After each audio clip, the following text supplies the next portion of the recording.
guarde a família dele, a casa dele, guarde a igreja ao qual ele pastoreia, e que ele realmente seja uma ferramenta em suas mãos. Assim oramos em teu nome, Jesus. Amém, amém e amém. Obrigado, Edu. Boa noite, meus irmãos e minhas irmãs. Muito bom estar aqui com vocês, é bom estar em casa. E todas as vezes que eu venho visitar Mosaico, eu fico assim, alegre, entusiasmado, porque primeiro rever os amigos, depois fazer novos amigos. E é sempre uma alegria poder compartilhar a palavra com vocês.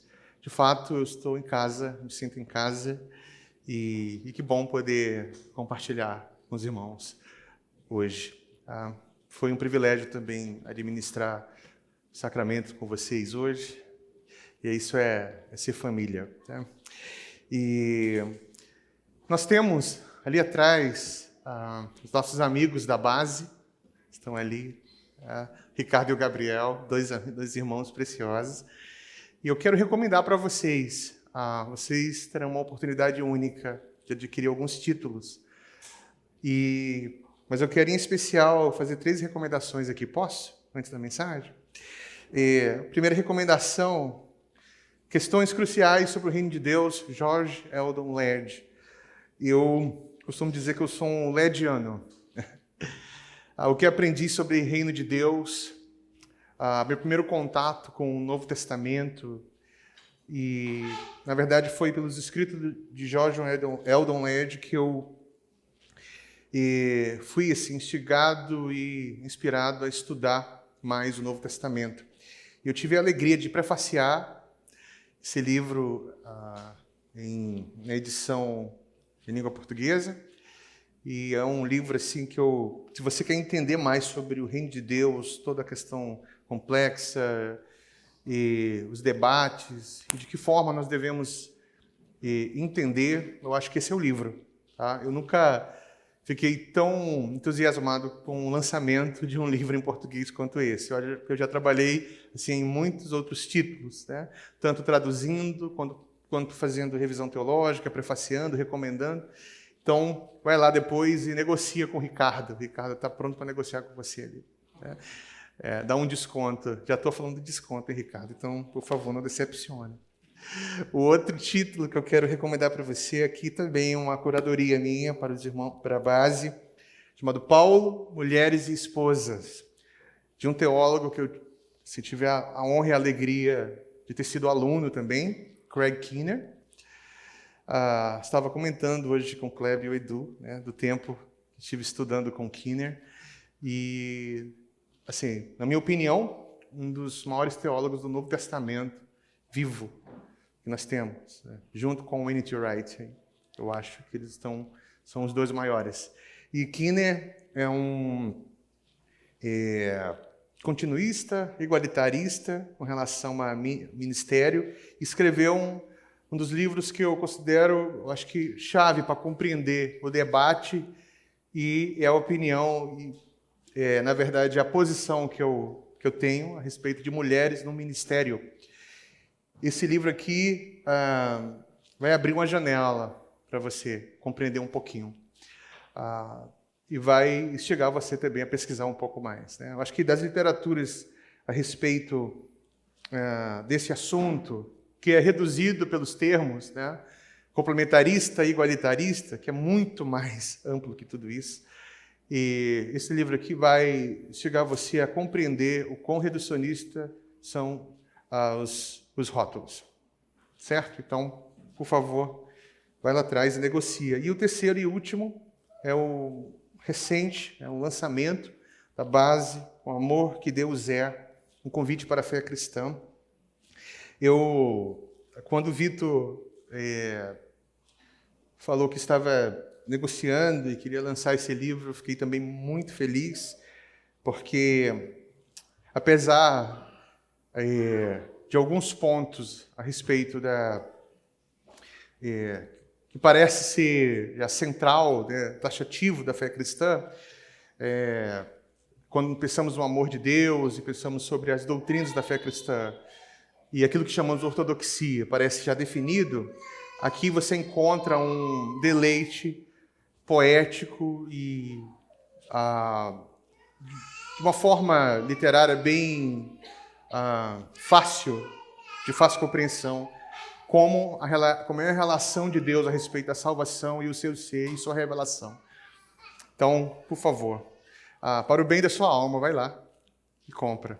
Okay? E ele vem junto um caderninho de anotação. Olha que bonito, gente. Tá? Então, essas 3 recomendações eu faço para você. E eu quero presentear esse aqui para o Edu.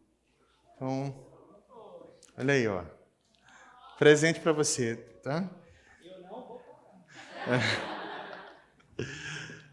Ok, então no final, vai lá e faz um bem para você. Já anota aí esses 3 para começar a finalizar o ano e já iniciar 2025 com uma boa leitura. Ok? Amém. Vamos juntos. A missão hoje é pregar em João 15. Vocês estão numa série sobre diálogos de Jesus, não é isso? Com Jesus. Encontros com Jesus, tá? Diálogos de Jesus é vai ser depois, né? Ok, já estou entregando aqui, viu? Dando spoiler para vocês. Tá? Encontros com Jesus. E João 15, eu amo esse texto, porque a compreensão dele está amplamente relacionada à fé cristã. E hoje eu quero ajudar você a compreender alguns pontos que Jesus traz aqui, como aquele que não só salva o povo, mas é a razão da vida do seu povo. Ok? Então, João 15, nós vamos ler do 1 ao 17. Tá? Vamos ter uma leitura mais extensa. O tema é a videira e os ramos. Ok? Vamos lá. Eu sou a videira verdadeira e meu pai é o lavrador. Todo ramo que, estando em mim, não der fruto, ele o corta. E todo o que dá fruto, ele limpa. Mas para que produza mais fruto ainda. Vocês já estão limpos por causa da palavra que tenho falado. Permaneçam em mim e eu permanecerei em vocês. Como um ramo não pode produzir fruto de si mesmo, se não permanecer na videira, assim vocês não podem dar fruto se não permanecerem em mim. Eu sou a videira e vocês são os ramos. Quem permanece em mim e eu nele dá muito fruto, porque sem mim vocês não podem fazer nada. Se alguém não permanecer em mim, será lançado fora, à semelhança do ramo que secará, e o apanham, lançam no fogo e o queimam. Se permanecerem em mim e as minhas palavras permanecerem em vocês, pedirão o que quiserem e lhes será feito. Nisto é glorificado o meu Pai, que vocês deem muito fruto, e assim mostrarão que serão meus discípulos. Como o Pai me amou, também eu amei vocês. Permaneçam no meu amor. Se vocês guardarem os meus mandamentos, permanecerão no meu amor. Assim como também eu tenho guardado os mandamentos de meu Pai, e no seu amor permaneço. Tenho dito estas coisas para que a minha alegria esteja com vocês e a alegria de vocês seja completa. O meu mandamento é este, que vocês amem uns aos outros, assim como eu os amei. Ninguém tem amor maior que esse, de alguém dar a própria vida pelos seus amigos. Vocês são meus amigos, se fazem o que eu lhe ordeno. Já não chamo vocês de servo, porque o servo não sabe o que o seu senhor faz, mas tenho chamado vocês de amigo, porque tudo o que eu ouvi de meu Pai, eu lhe dei a conhecer. Não foram vocês que me escolheram, pelo contrário, eu os escolhi e o designei para que vocês deem bons frutos. O fruto de vocês permaneçam, a fim de que tudo o que lhe pedirem, ao Pai em meu nome, eu lhes conceda. O que eu ordeno é isto, que vocês amem uns aos outros. Vamos orar mais uma vez. Pai querido, eu oro para que nessa noite, diante dessa igreja linda, o Senhor se revele. O Senhor fale aos nossos corações. Que o Senhor nos encontre. Que o Senhor, não apenas, que já seria uma alegria, um privilégio enorme, nos toque, mas o Senhor nos instrua. O Senhor alcance os nossos corações. O Senhor nos transforme de dentro para fora, para que esse lugar e cada irmão desse lugar glorifique o seu nome. Amém, amém e amém. Meus irmãos, essa aqui é quase uma parábola de Jesus. Quase uma parábola. Apesar que desse texto, principalmente na sua primeira parte, ele está próximo de uma analogia, né? E mais do que uma parábola, mas nós temos aqui uma parábola no sentido, e Jesus se apropria e faz uso da parábola, porque é a melhor forma para se compreender a grandeza e a intensidade, o poder de algo, usando as analogias, e principalmente as parábolas. Ou seja, eu quero chamar a atenção, principalmente para 2 blocos aqui. Eu não vou expor todo o texto, porque aqui nós temos uma série para o ano todo, só nesse texto que eu li. Tá? Mas eu quero ajudar você a compreender o fato de Jesus falar que é a videira verdadeira e que nós somos os ramos.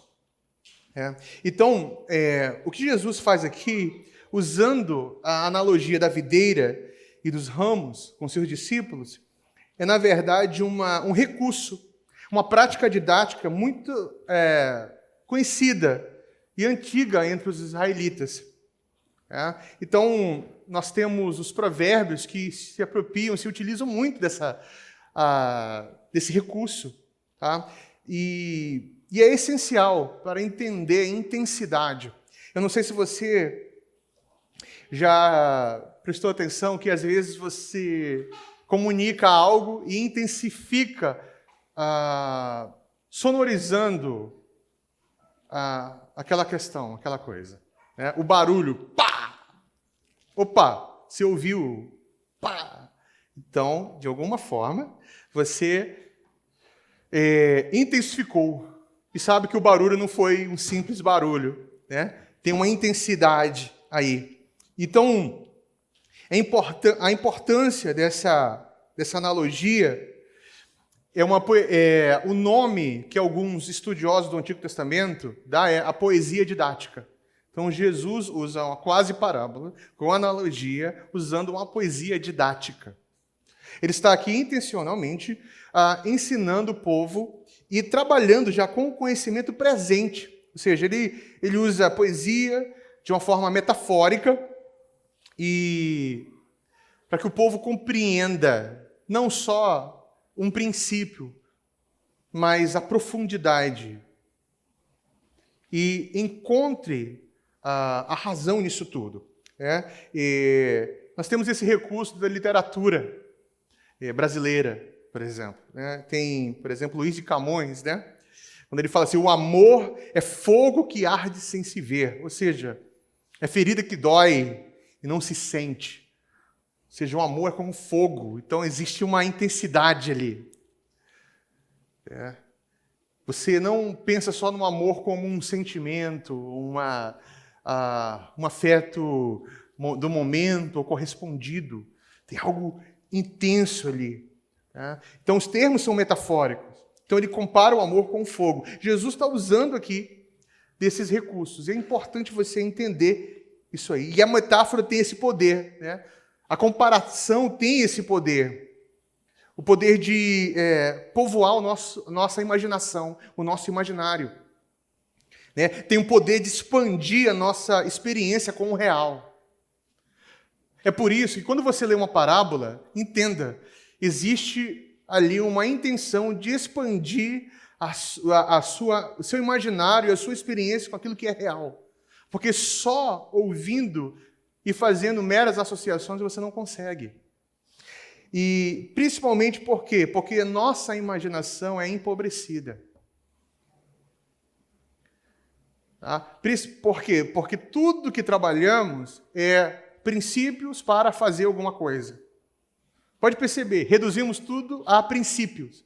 Não, qual o princípio? Inclusive, tudo que ouve mas então, como funciona isso de forma prática? Tudo que você quer saber como funciona de forma prática. Porque parece que tudo que se ouve é para a praxe. É muito comum.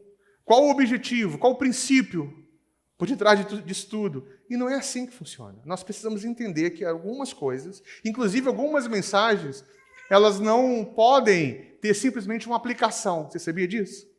Você precisa sair daqui sem uma aplicação, que você possa processar, imaginar, entender uma série de questões. Nem tudo é texto, contexto, né? E aí uma aplicação. Não. Algumas mensagens você precisa imaginar, associar, fazer conexões e deixar que o Espírito trabalhe isso em você. Tá? Porque nós nos viciamos em direções práticas para a vida, que é importante, mas você não percebe o quanto que isso empobrece. E às vezes não ajuda você a entender, inclusive o texto. Tem pessoas que querem ler um texto e como eu aplico tudo isso? Não está interessado em construir, em orar, em perceber tudo isso. Então, a metáfora ela tem esse poder de ajudar você a enriquecer seu imaginário e conectar você com o real, com aquilo que é real. Tá? Por isso, leia a Bíblia, mas leia também outros livros, outras literaturas. Ajude o seu imaginário. Enriqueça seu imaginário. Porque ele é essencial para compreender a relação da revelação. Amém, meus irmãos? Vocês estão entendendo isso? Então, olha o que Jesus faz. Ele fala, eu sou a videira. Primeiro, ele usa o exemplo do campo. Ele poderia usar outros exemplos. Por exemplo, falando assim, olha, como meu pai era carpinteiro, né? Eu posso usar aqui a carpintaria como um exemplo disso. Então, eu vou falar. Assim como para se construir algo, você precisa do manual. E seguindo esse manual, você constrói muito bem, assim será a vida. Quando você lê o manual, e assim você vai seguir esse exemplo e ficar tudo bem. E, na verdade, nós tratamos a vida cristã assim, como uma leitura de manual. Você quer um manual do que pode, o que não pode, o que deve fazer, o que não se deve fazer, e ver se isso bate com a tua ideia de ética pessoal. É muito comum. Perguntas e respostas para crente, já sabe. Pode isso? Pode aquilo? É legal o crente fazer isso? Por que fazemos esse tipo de associação? Porque nós não percebemos que nós nos viciamos num tipo de leitura e de forma.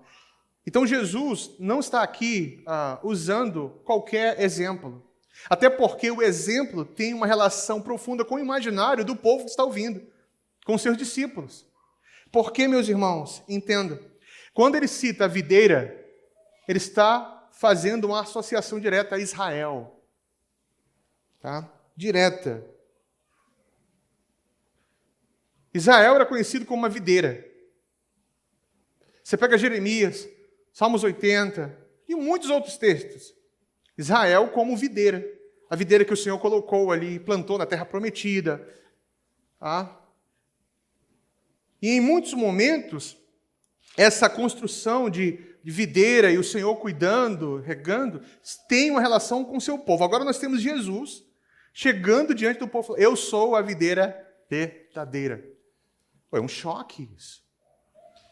E aí ele associa a vida cristã ao fato de estar ligado à videira verdadeira, ou seja, existe uma identidade que só é de fato real e legítimo se estiver conectado àquilo que de fato é verdadeiro. Ou seja, Israel só é Israel se está conectado àquele que é o Israel de verdade. Entenda isso.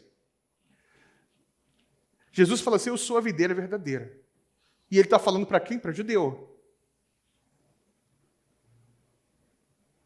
E eu estou aqui para afirmar que vocês não podem ser quem vocês acham que são fora de mim. Não existe povo de Deus sem estar conectado com a videira verdadeira. Entenda, existe uma relação étnica. Eu não estou dizendo aqui, por favor, que Deus não tem uma relação com Israel. Mas porque Israel deve se voltar para o Messias? Porque não existe Israel fora de Jesus. Você está entendendo isso? Aqui, nessa passagem, nós temos uma afirmativa bombástica. Jesus falando que ele é a videira verdadeira. E sabem, meus irmãos, às vezes nós olhamos a vida cristã como sendo apenas uma crença em Jesus. Creio em Jesus e eu vou levando a vida. E muita gente acha que cristianismo é isso.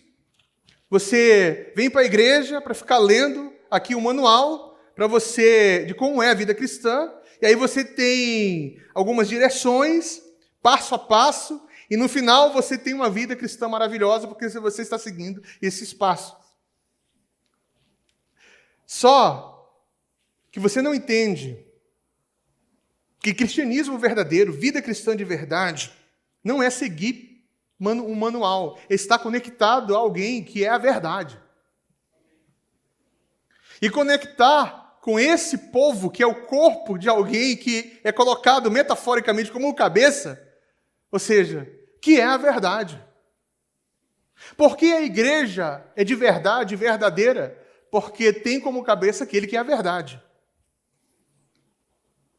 Então, não é uma questão de uma crença e um povo para pertencer.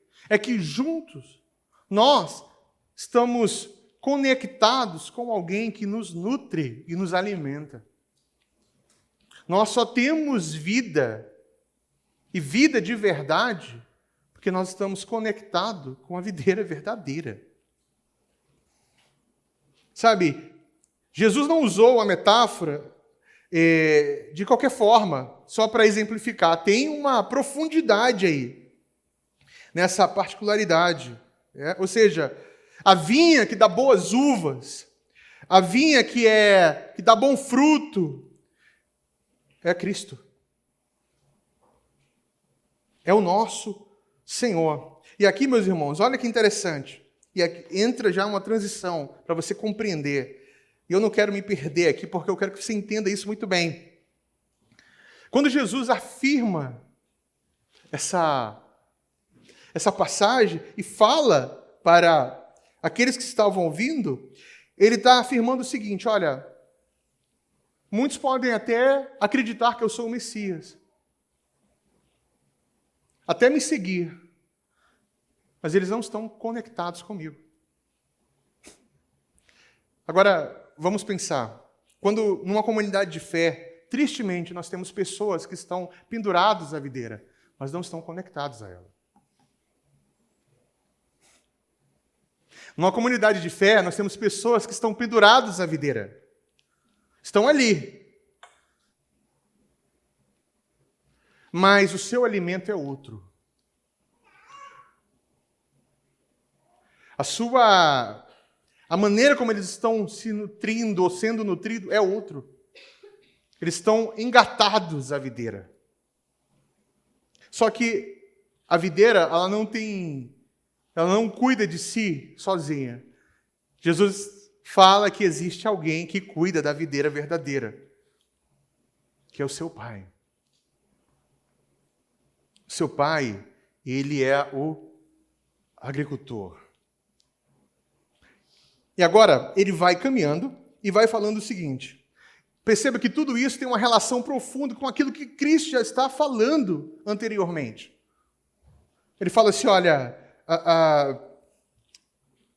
se você permanece, se você está conectado, se você guarda os meus mandamentos, existe um compromisso pactual. Ou seja, os ramos que estão ligados à videira, eles estão pactualmente conectados. Eles não têm vida em si mesmo. E no imaginário do povo judeu, está associado à comunidade de Israel. Ou seja, em Cristo, Cristo não é qualquer videira. Ele é a videira verdadeira que funciona. Que tem saúde, porque o seu pai está cuidando. Entretanto, Cristo sendo videira, existe alguém que é o cuidador, que é o pai. Então, irmãos, Jesus deixa bem claro que uma nova comunidade está surgindo nele. E que é a partir dele, que quebra o muro que separa, nós temos uma nova humanidade, um único povo. Israel, como nação, se torna Israel de verdade porque vai estar conectado a quem? A Cristo. E nós somos inseridos. Lembra do que o apóstolo Paulo fala? Nem todos da casa de Israel são o quê? Israelitas. Perceba. É pela obra daquele que é a videira verdadeira que a vida, a verdadeira vida e a nova comunidade surge. O que nós temos percebido aqui, que não é possível ter uma vida sem estar conectado àquele que é a vida. Uma comunidade frutífera, não é possível a um discípulo, por exemplo, ser frutífero se não se reconhecer parte de uma videira. Não tem. Tá? Então, atenta para isso aqui. Uma comunidade de verdade, ela não é uma comunidade que nasce por método de crescimento, que reproduz uma metodologia, um trabalho de marketing religioso, que oferece bom serviço eclesiástico. Não é isso. Uma comunidade frutífera é uma comunidade que está em Cristo, tem a consciência disso, e que cresce no conhecimento de Cristo. Porque está conectado à verdade. Ou seja, está pronto para ouvir isso aí? Se você está em Cristo, não existe verdade particular. Existe verdade que é variação da verdade. Daquele que é a videira verdadeira. Você não pode relativizar a verdade, tendo seu conceito de verdade e pensar que está conectado à videira verdadeira. Então, numa comunidade de fé, não é a minha verdade se a comunidade se adequa ou concorda com a minha verdade. Porque assim é aqueles que estão pendurados. Gente, é salgado viver isso. É difícil ouvir isso. Mas não tem outro jeito de explicar. Até porque eu vou piorar aqui a situação. Jesus estava olhando para os discípulos e falando assim, olha, não é um ajuntamento onde todo mundo tenta chegar num denominador comum para continuar convivendo muito bem, vivendo muito bem, todo mundo se amando. E um dia que alguém magoar, pode sair, porque cada um faz o que quer da vida e assim nós seguimos amando uns aos outros. Não, não. Não é assim que funciona. Até porque existe um trabalho do Pai de Jesus, que é Ele quem remove. E é Ele que continua ferindo a videira e os ramos. Ele faz isso. E ele fala assim, olha, todo ramo que estando em mim não der fruto, ele corta. E todo que dá fruto, ele limpa, para que produza mais fruto. Ou seja, qualquer pessoa que minimamente conheça de agricultura, você não precisa ser tão cientista assim, né? Ou ser tão estudioso assim. Você sabe que, por alguma razão, tanto fruto que vai ser removido, quanto que permanece são o quê? Feridos, cortados. E assim, meus irmãos, nós pensamos o seguinte: se eu estou em Jesus, eu estou preservado e nada de mal acontece comigo. Por isso que alguns entram em desespero, por estar passando por certas coisas, pensam, mas se eu estou em Jesus, por que eu estou passando por isso? Agora, entenda o que Jesus está dizendo. O ramo que está só engatado, ou seja, que não é da videira verdadeira, ele remove. Mas aqueles que estão lá, ele o quê? Ele continua o quê? Podando. Ele vai lapidando, vai ferindo. E aqui nós temos um conceito muito conhecido dentro da tradição. É que podar é disciplinar. Ou seja, como se a linguagem utilizada, poética, mas tem muita relação com aquilo que é feito pelo agricultor, que quando o agricultor corta um ramo, ele está o quê? Disciplinando o ramo para a melhoria.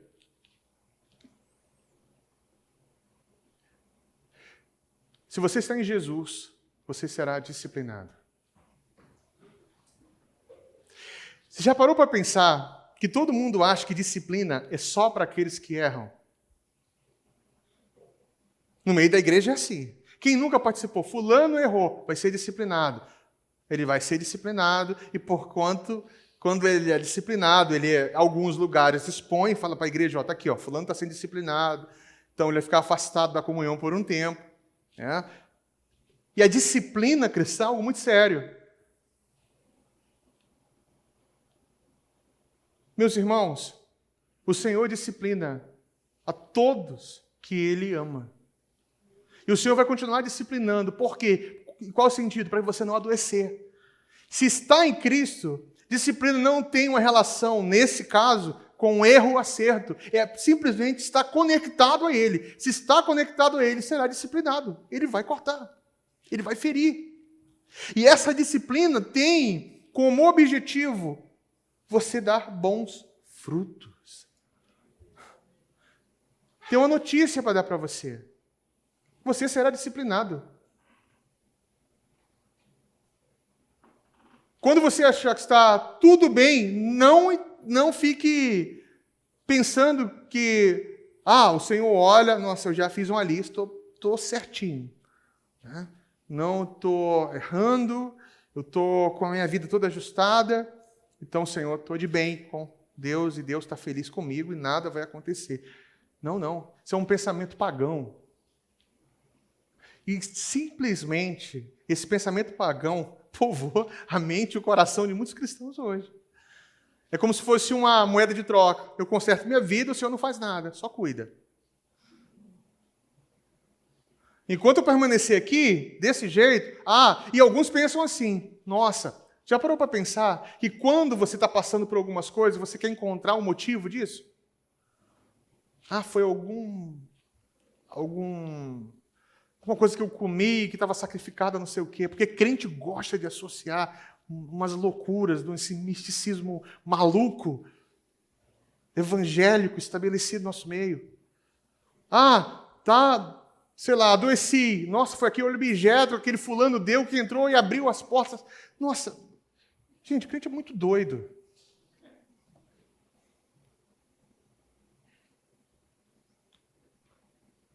E nós vamos assim, vivendo essa loucura. E Deus está ali. Quando, na verdade, você está passando pelo que você está passando. Se está em Cristo, é porque o Pai está disciplinando você. Podando você. Ajustando você. Porque Ele tem um objetivo. Fazer com que você seja mais verdadeiro. Que está conectado com a verdade. Por que você deve ser disciplinado? Não é para melhorar, não. É para ser o que você foi criado para ser. Porque você disciplina os seus filhos. Pais disciplinam os filhos só como forma de correção, porque eles consideram que os filhos erraram em algum momento. Não é assim, meus irmãos. A disciplina está com uma boa instrução. E aqui Jesus está falando, olha, sabe, Hebreus, já leu Hebreus 12? Abre aí, Hebreus 12. Não ia ler não, mas eu vou ler com você agora. É importante você entender. Está tudo bem aí, meus queridos? Vocês estão entendendo? Vocês estão com um olhar meio assim assustado e uma reação muito estranha, mas espero que o Espírito esteja comunicando ao seu coração. Como se fosse assustador ouvir tudo isso. Olha só, Hebreus 12. A partir do verso 4. Na luta contra o pecado, vocês ainda não resistiram até o sangue. E vocês se esqueceram da exortação que é dirigida como a filhos. Filho meu, não despreze a correção que vem do Senhor. Nem desanime quando você é repreendido por Ele, porque o Senhor corrige a quem ama e castiga todo filho a quem aceita. E para disciplinar, é para a disciplina que vocês perseveram. Deus os trata como filho. E qual filho que o pai não corrige? Mas se estão sem correção, do qual todos se tornam participantes, então vocês são o quê? Bastardos e não filhos. E vai embora.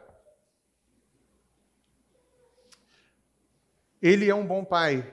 Seu pai é o agricultor. E ele vai disciplinar você. Então, quando você sentir que a coisa está apertada, está pressionado, a coisa não está bem, nossa, Senhor, o que está acontecendo? É o diabo que está me atacando, o que está acontecendo? Luta espiritual, você faz jejum para acabar com tudo isso, nada funciona, deve ser um demônio muito forte. Não, é o pai que está podando. E o seu imaginário é muito pobre. E você não entendeu ainda o que está acontecendo. Ele é a videira verdadeira. Você está conectado a Ele. E o seu pai é o agricultor. Se você está vivendo e não está sendo disciplinado, você está apenas pendurado à videira. Cristo como o verdadeiro Israel, disciplina Israel, para que Israel torne-se para Ele e seja o verdadeiro Israel. O apóstolo Paulo fala assim, por acaso Deus se esqueceu do seu povo? De modo nenhum. Quando completar o tempo dos gentios, o Senhor irá tratar com Israel. De que forma? Disciplinando. E agora Deus disciplina. Assim como Deus está disciplinando o povo que é alcançado e foi adicionado a essa aliança. Você está percebendo, meu irmão? Nós temos uma resistência à disciplina. Quando você fala assim, você será disciplinado, você pensa, por quê? O que eu fiz? Não é verdade? Qualquer pessoa que fala assim, você será disciplinado. Por quê? Porque você acha que você é alguém que é irrepreensível. Você tem uma falsa ideia a seu respeito. Só que se você está em Cristo, você está sendo trabalhado para ser alguém que reflete aquele que é a verdade. Então, quando você estiver passando por uma guerra, uma batalha, lembre-se de Hebreus 12. E lembre-se que você está conectado à videira verdadeira. E Ele está disciplinando, cortando. Ele está fazendo você alguém que vai dar bons frutos. E na cabeça de algumas pessoas, bons frutos é quantas almas você ganhou. Não é? Cadê os seus frutos? Final do ano, cadê os seus frutos? Que frutos são esses? Quantas vidas você ganhou para Jesus? Quem ouviu dar frutos nesses termos? Ganhar vida para Jesus. Bem, e você ficava revoltado. Nossa, meus frutos não são muito bons. Não dou fruto. Pregar o evangelho, você tem que fazer. Tempo fora de tempo. Em todo momento. Essa é a vida do povo de Deus. É a missão do povo de Deus. Agora, o fruto, ele é observado quando você vai mudando de dentro para fora, amadurecendo, não desprezando a disciplina do Senhor. E entendendo que todas as coisas estão cooperando para o bem daqueles que amam. Você está conectado à videira. O povo está correndo da disciplina porque tem uma falsa ideia ao seu respeito e tem uma falsa ideia sobre Deus. Por isso está correndo. Pessoas estão fugindo da disciplina porque não entenderam que a vida cristã não é uma compreensão de passos para a vida, o que deve e o que não deve fazer, seguir tudo isso e tocar com as minhas ideias, escrever a minha própria história. Não, meu irmão, minha irmã, não é. Estar em alguém, pertencer a alguém, é entender que a vida flui desse alguém. Que muitas vezes a disciplina do Senhor vem em forma de frustração.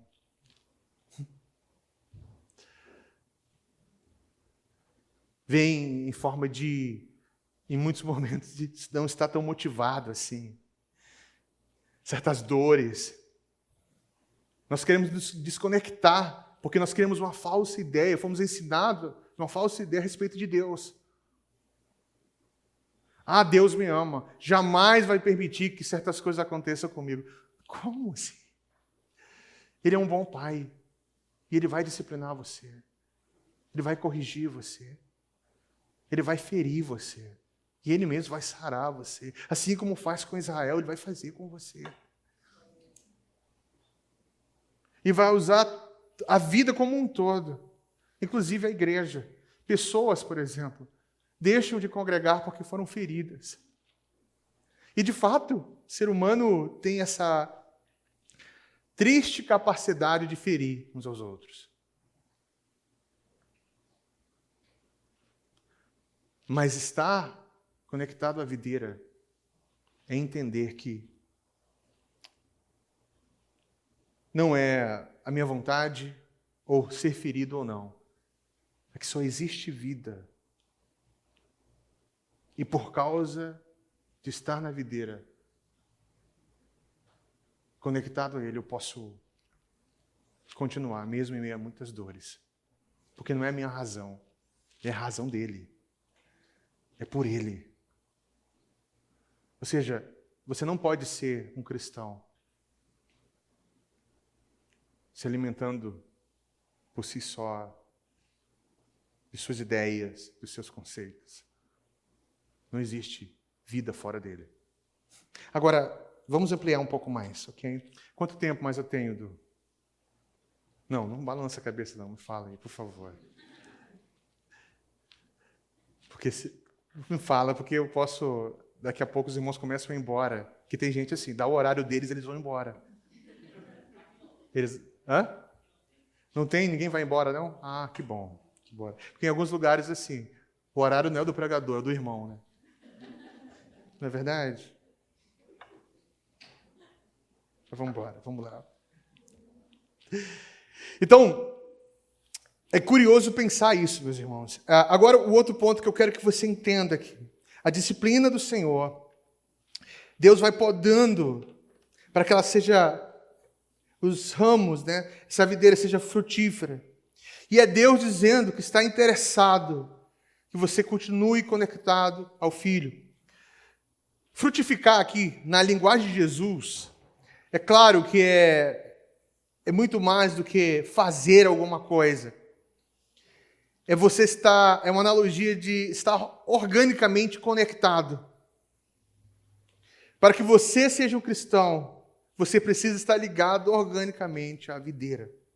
Não apenas crer. Então, quando você ouve alguém falando, eu creio em Deus, não seja tão bobo assim. Só o fato de alguém crer em Deus, pronto, você crê em Deus? Porque é o seguinte, hoje existe fé para todos os gostos. Todo mundo pode falar. Fé é uma questão que está na linguagem comum, do senso comum. Eu tenho minha fé. Alguém fala assim, eu tenho minha fé, eu faço minhas orações. Opa, que legal. Eu tenho o meu negócio com Deus. Eu estou aqui, eu tenho minha fé. Todos têm essa ideia. Só que a fé cristã, ela é o quê? Ela é diferente.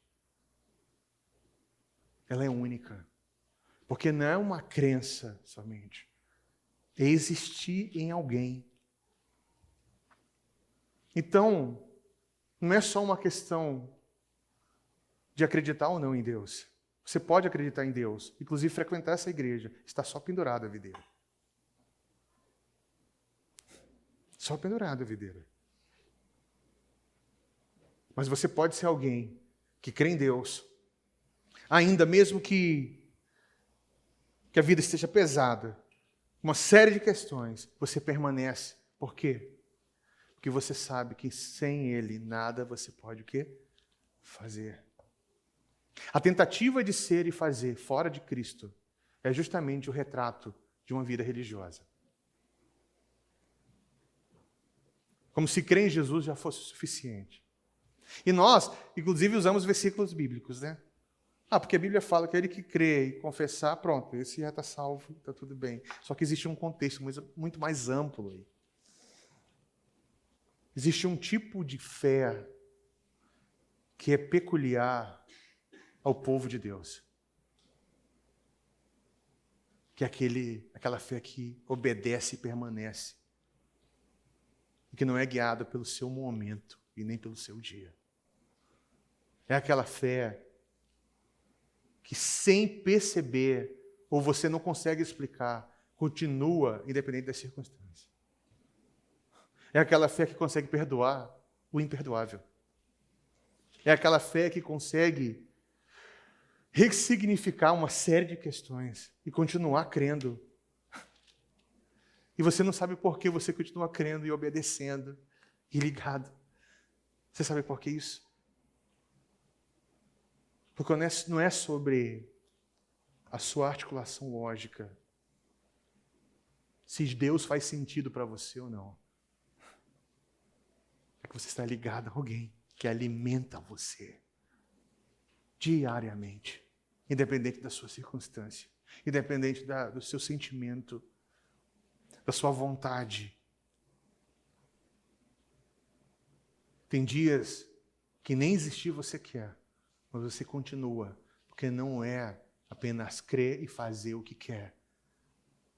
É que você está ali porque você quer fazer a vontade do seu Pai, que é o agricultor. Jesus está ampliando a coisa. Ele está andando. Obediência cristã, meus irmãos, é uma obediência cristo-dependente. Nós somos cristo-dependentes. E é curioso pensar que você poderia muito bem achar assim, pastor, mas será que eu não tenho que produzir essa obediência a partir da vontade pessoal? Espera aí, você está jogando tudo isso só para Jesus. Mas existe a vontade humana, e é sempre essa questão, né? A vontade de Deus e a vontade humana, como equacionar tudo isso, né?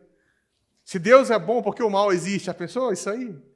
É o questionamento de todo estudante inicial de teologia. Ele está estudando teologia para solucionar, ele quer solucionar algumas coisas. E no final ele descobre que não solucionou nada, e ele continua com esse paradoxo, e ele vai precisar continuar vivendo com isso a vida toda. Entenda, irmãos, é um paradoxo, e esse é um paradoxo importante. Tá?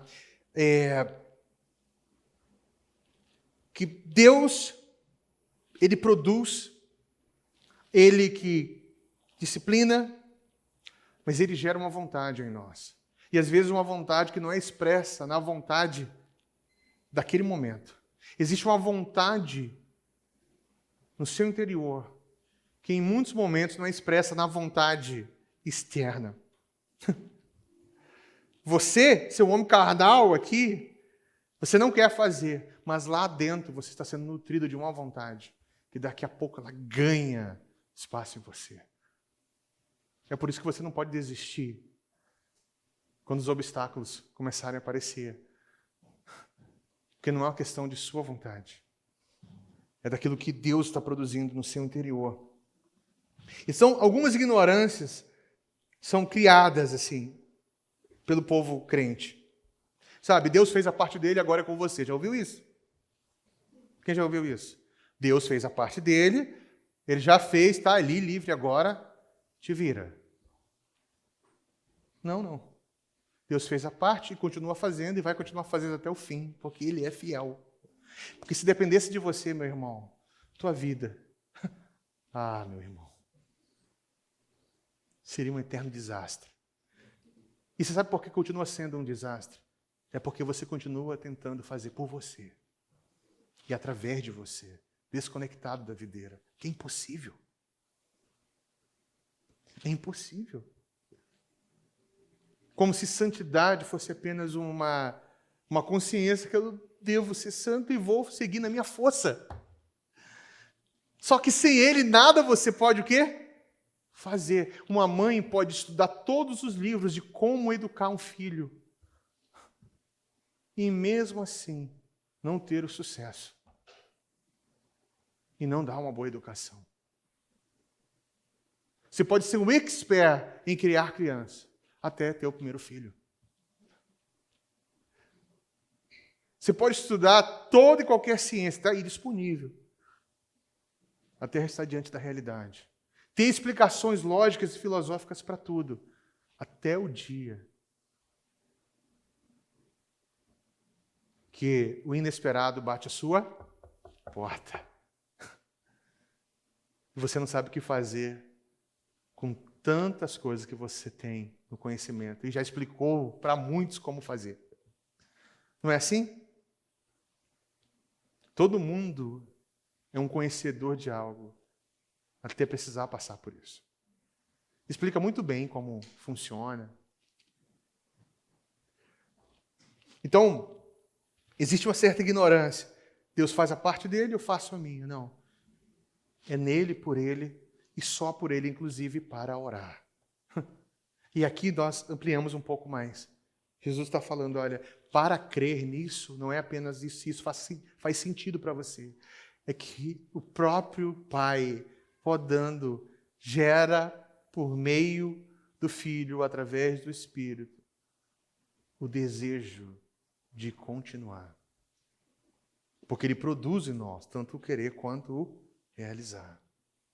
Isso quer dizer que a partir de agora eu posso viver o abandono da vida porque Ele produz o querer e realizar? Não. Que talvez, desejando viver assim, isso pode ser um indicativo que você não está conectado à videira e será em breve cortado e lançado ao fogo. Eu não sei se você já teve aquela questão. Eu creio na eleição, mas como saber se eu sou um eleito ou não? Quem já fez esse questionamento? Não, tudo bem, Deus elege, mas eu não sei, né? O cara fica desesperado, eu não sei se eu sou eleito ou não. Olha para a tua vida. De quem você depende? De quem você espera? Qual a sua consciência a respeito de você? Quem é o Senhor da tua vida? De quem você depende? Será que sem Ele você consegue fazer muitas coisas? Você consegue ser você sem Ele? Tem muitos que creem em Deus, falam de Jesus, usam roupa de Jesus, faixa de Jesus, fala Deus está na frente, Deus é mais. Postam foto com versículos bíblicos. Falam, eu sou evangélico, mas consegue viver a vida sem Ele. Ele está nos lábios, mas nunca no coração. Está no seu pensamento, mas não domina a sua vida. A vida cristã é a consciência que não existe nenhuma forma de viver e existir nessa terra, nessa vida, se não está conectado e dependente dele. E aí eu vou caminhando para o final agora. Ok? Você sabe o que mais me choca aqui? É que no verso 7, Jesus vem e diz assim,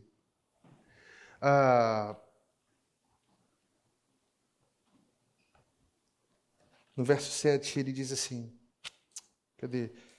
Se permanecerem em mim, serem em mim, e as minhas palavras permanecerem em vocês, pedirão o que quiserem, lhes será feito. Opa! Então já sei o que é legal nisso tudo. É que agora eu tenho uma lista de pedidos para fazer para Jesus. Porque eu estou nele e ele está falando. Porque eu sou o que a palavra diz que eu sou. Eu tenho o que a palavra diz que eu tenho. Repetiu isso? Já alguma vez? Já orou assim? Eu sou o que a Bíblia diz que eu sou. Eu tenho o que a palavra diz que eu tenho. Opa, a Bíblia fala muita coisa a seu respeito. E coisas que você não vai gostar.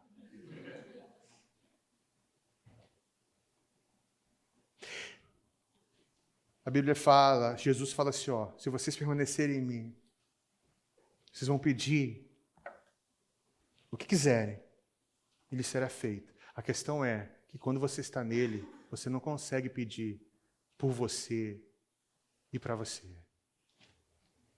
Estando nele, o seu pedido é pedido dele. Um dos maiores sinais que você está conectado à videira é por quem você pede quando você pede. E o que você pede, para quem você pede e por que você pede.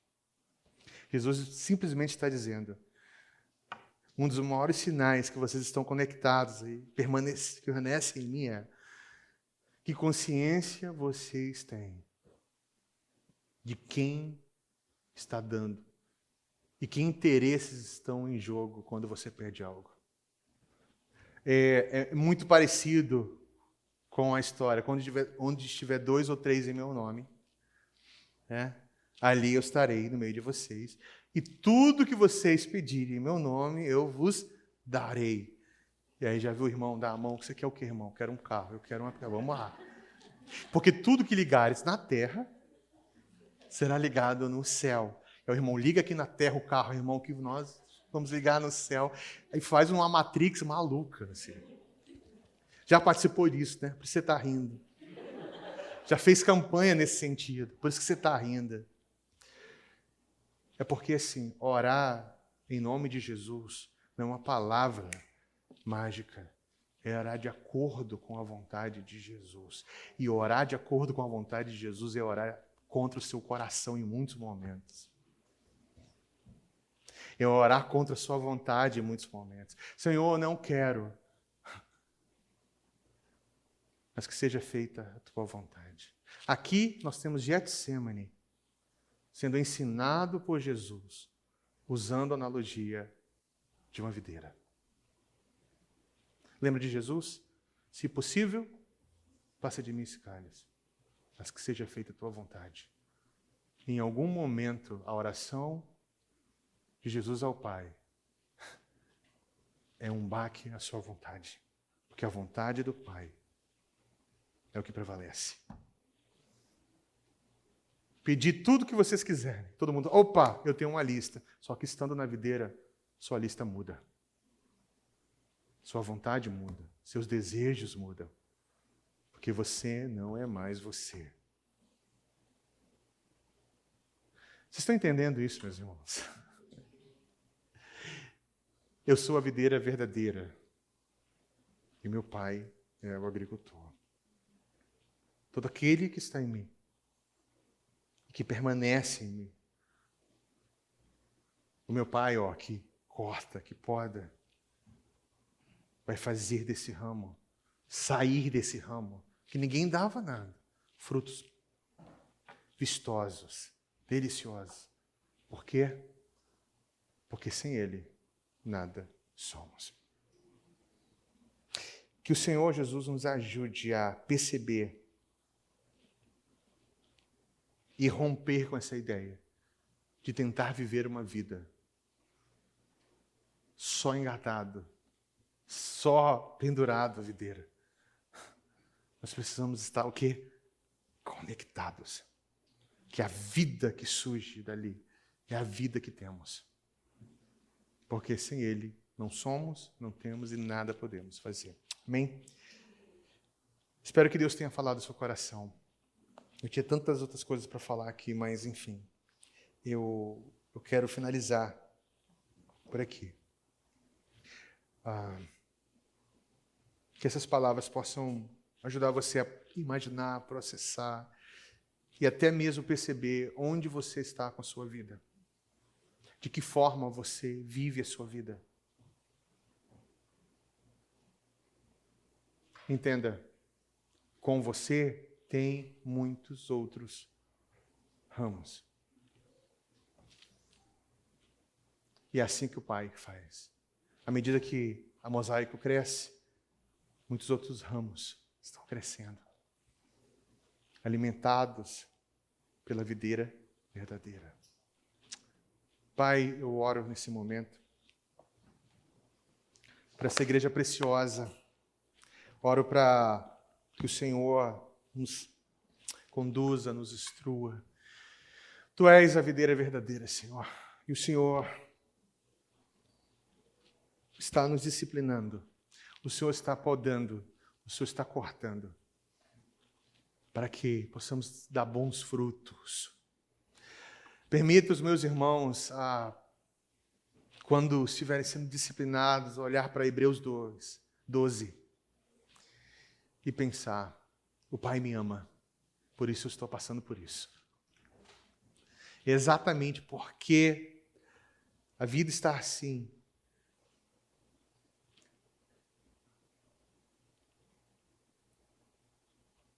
Ajuda os meus irmãos e minhas irmãs a orarem, pedindo a vontade do Pai. E assim, Pai, eu oro para que internamente, de uma maneira mesmo que invisível, imperceptível, seus desejos, aquilo que eles planejam, de dentro para fora, comece a mudar. Ao ponto de um dia eles caírem em si. Por que eu não peço mais isso? Porque um fruto está surgindo aí. É fruto bom. É desejo, que é desejo do Pai, que é desejo do Filho, que é desejo do Espírito. Um fruto que saiu de um contentamento, porque foi podado, disciplinado. E assim nós recebemos o amor do Pai. Muito obrigado, Senhor. Eu oro, faz isso com essa família espiritual preciosa. Ajuda-nos, Deus, a estarmos conectados ao Senhor, para a glória do nome de Jesus. Amém, amém e amém.